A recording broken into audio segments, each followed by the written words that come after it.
संता काफी अमीर आदमी था। उसका अपना बिजनेस चल रहा था, इसलिए उसे हमेशा कई दिनों तक घर से बाहर ही रहना पड़ता था। एक बार वह कई महीनों तक घर नहीं आ पाया, तो उसका वफादार नौकर उससे मिलने के लिए उसके शहर ही चला गया, जहां संता रहता था। जब वह संता से मिला तो उसने संता से उसके बीवी के बारे में कुछ कुछ बातें बताने लगा। उसने संता से कहा, साहब, इन दिनों मालकिन ने आपके अलावा कई और लोगों के साथ संबंध बना लिए हैं। वह पूरी गश्ती सी बन गई है वहाँ पे। आप वहाँ पे क्यों नहीं चलते? तो संता को सुनकर ऐसा लगा जैसे कि धक्का लग गया। वह जोर जोर से रोने लगा, सिर पिटने लगा। कई दिनों तक संता की पूरी बुरी तरह से हालत ही बिगड़ गई। उसके कई मित्र ने उसे समझाया बुझाया, लेकिन फिर भी संता परेशान रहता था। उसके जो खास मित्र थे, उन्होंने समझाते हुए कहा, अरे संता, तुम तो इतने समझदार हो, इतना बड़ा बिजनेस है तुम्हारा, और अपनी बीवी के बारे में ये सब कैसे कह रहे हो? भला तुम्हारे जीते जी तुम्हारी पत्नी गस्ती कैसे बन सकती है? वैसे ये सब सुनकर मुझे भी बुरा लगा, लेकिन मुझे तो ये सब सच नहीं लग रहा है। संता ने जवाब दिया, अरे भाई, बात तो तुम्हारी बिल्कुल सच है। मैं भी समझता हूँ कि मेरी बीवी गस्ती नहीं बन सकती है, पर नौकर भी पुराना है और वफादार भी है। वह झूठ भी तो नहीं बोलेगा मेरे से। No no no no. एक थकी हुई लड़की जो कि बस में बैठने की जगह ढूंढ रही थी, उसे जगह नहीं मिली, तो उसने एक सीट पर बैठे छोटे लड़के से पूछा, खड़ा हो जाएगा क्या? लड़का तुरंत बोला, हाँ हो जाएगा, 9वीं में आ गया हूँ अब मैं।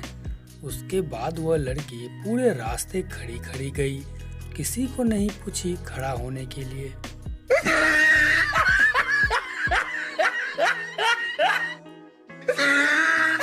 एक बार पप्पू की पत्नी को 3 महीने में ही बच्चा हो गया।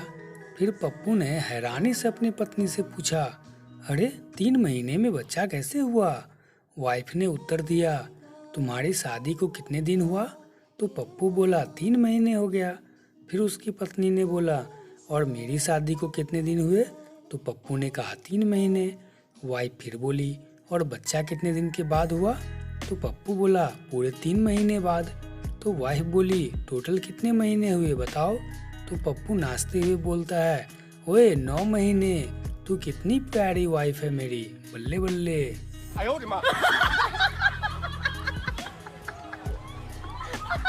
एक बार संता हवाई जहाज के द्वारा मुंबई से चंडीगढ़ जा रहा था।